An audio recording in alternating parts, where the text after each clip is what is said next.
Second oral question, the Lord Bishop of Sheffield. My Lords, I beg leave to ask the question standing in my name on the order paper.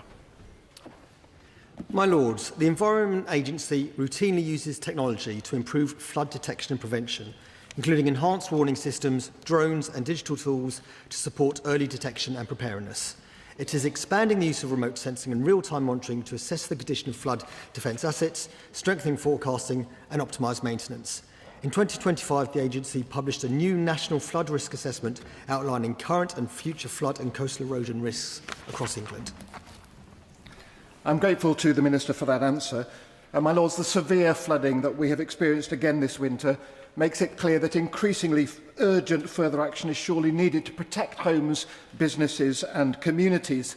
In South Yorkshire, where the River Don has flooded to devastating effect at least 3 times in the last 6 years, Rotherham Council is trialling CCTV to monitor water levels in high-risk areas. It may not sound very sophisticated, but I gather the early warning potential is real. Can I ask the Minister what steps he and his colleagues are taking to consult local government, to harness the very best practice and to deliver the most effective innovations at scale?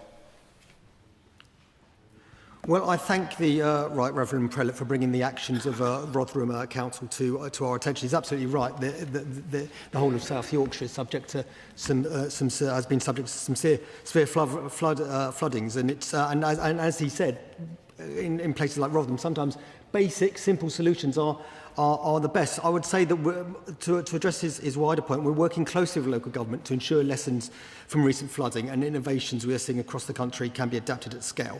This is the purpose of the government's Flood Resilience Task Force, is to improve coordination across the whole system and translate local experience into national practice.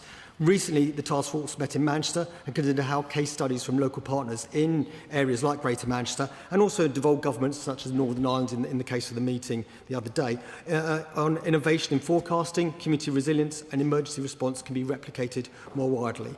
And local partners are also directly engaged through regional flood and coastal committees through local resilience forums, which ensures that local knowledge, such as in Rotherham, as the Right Reverend Prelate quoted, such as innovation to reduce flood risk through natural flood management and sustainable drainage systems, informs national decisions on how best to roll out new technologies and share best practice across regions.